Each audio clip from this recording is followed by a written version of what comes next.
What is the one question that you hate being asked? What do bats taste like? It's like, for fuck's sake. He bit off a bat's head on stage, battled addiction, spoke to spirits, built heavy metal from the ground up, and somehow survived it all. But behind the madness of Ozzy Osbourne lies a deeper, darker truth. The secrets, the scandals, the shocking legacy few dare to talk about until now. This is not just another rock biography. This is the real story of the Prince of Darkness. And if you're ready to be wowed by the hidden truths of Ozzy Osbourne, then hit that subscribe, smash the like, and drop your thoughts in the comments, because this is just the beginning. Every night we do a gig, you get all these crazy people that come and throw this junk on stage, and and I thought it was one of these rubber bats. I picked it up, and it was a real bat. Was it alive? Well, it was till I bit into the head of it, I mean, the taste of bats is very salty. It tastes of salt. Tastes like anything else?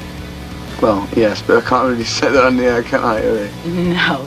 The greatest frontman in the history of rock and roll, Ozzy Osbourne. This motherfucker invented heavy metal. I'm talking to you 13-year-olds watching the Rock and Roll Hall of Fame induction ceremony. All 5 of you.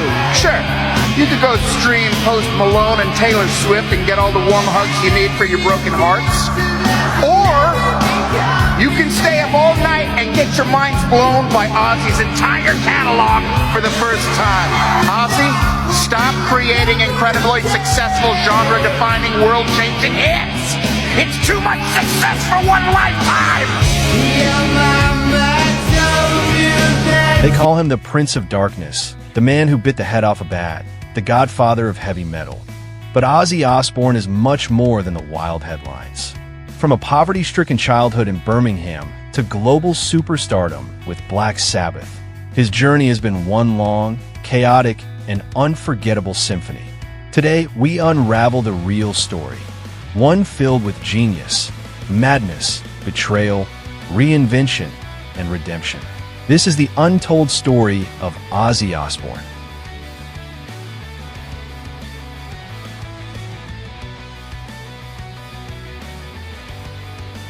John Michael Osbourne was born on December 3, 1948, in Aston, a working-class district in Birmingham, England. His family of 8 lived in a small 2-bedroom home. Ozzy grew up with dyslexia and bullying, but he found escape in Beatles records. Music became his lifeline. His nickname, Ozzy, stuck from grade school, and by the time he was 15, he had dropped out of school and bounced through jobs before landing in prison for petty theft. That jail time would later become his wake-up call. Ozzy joined forces with guitarist Tony Iommi, bassist Geezer Butler, and drummer Bill Ward to form a band first named Earth before switching to the darker Black Sabbath, inspired by horror films. Their self-titled debut in 1970 introduced heavy riffs and haunting vocals that defined heavy metal. Hits like Paranoid and Iron Man weren't just music, they were sonic revolutions. But with success came the demons. Drugs, alcohol, and internal tensions haunted Sabbath. Ozzy's reckless lifestyle became too much. In 1979, he was fired from the band he helped create. My heart is broken. Ozzy is gone. I lost my heart. Ozzy was spiraling into depression when Sharon Arden, later his wife, stepped in. She became his manager and pulled him back from the edge. In 1980, he released Blizzard of Oz, with iconic tracks like Crazy Train and Mr. Crowley. With guitarist Randy Rhoads, Ozzy hit a new creative peak until tragedy struck.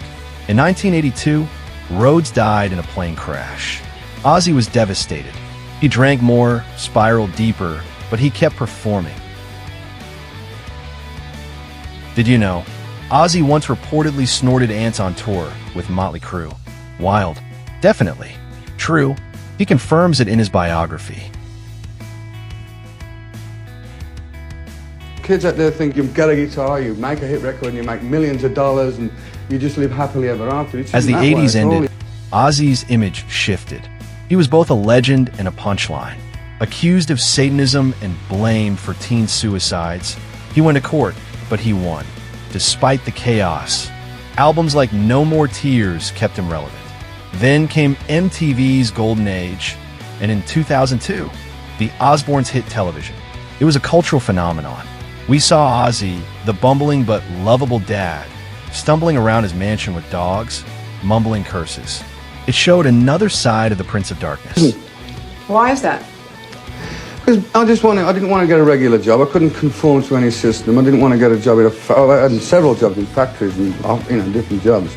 But rock and roll, it's got this sort of outlawish thing with it. You can do what you want, and you don't have to get up and listen to some big fat baldy old fart telling you to take this box and stick it over there. Health scares haunted Ozzy. ATV accidents, Parkinson's diagnosis, multiple surgeries. Yet, he kept performing. Sharon battled cancer. Their love story, though rocky, endured. Ozzy's later albums, including Ordinary Man and Patient Number 9, reflected mortality. His voice, older but still powerful, told the story of a survivor. He even returned to Sabbath for a final tour, bringing the story full circle.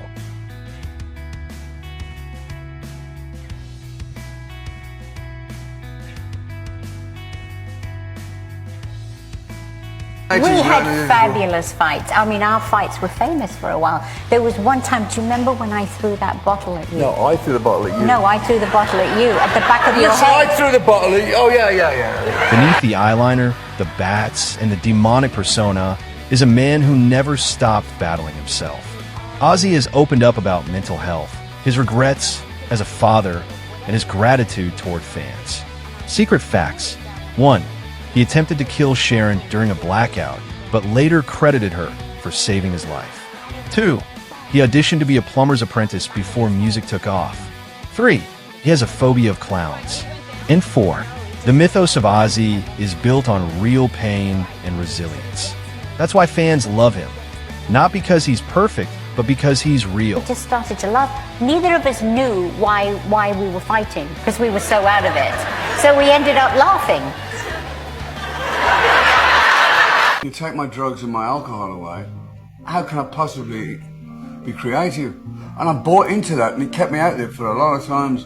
And why I got through all that, I don't know, because I should have been dead 1,000 times, and I'm not blowing my own trumpet.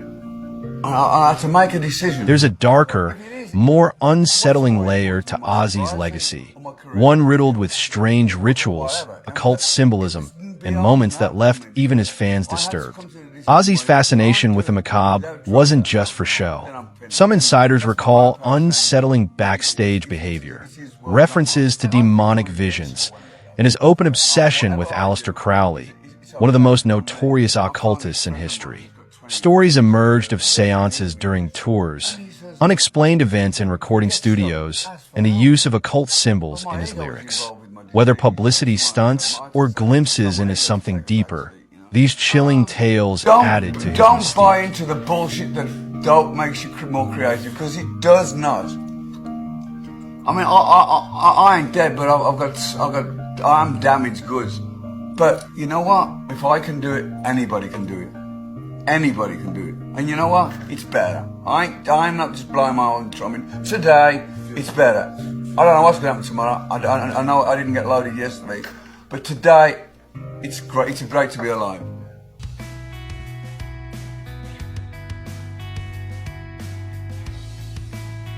Ozzy Osbourne is more than a rock star. He's a symbol. A man who rose from poverty, battled inner demons, shaped a genre, lost friends, made mistakes, and lived to tell the tale. He's the Prince of Darkness, but he's also the King of Survival.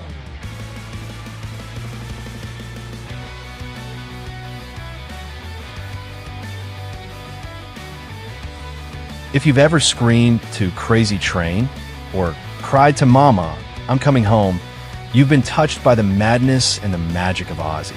Subscribe to Dis Rap for more untold stories and raw truths from the world's most iconic artists.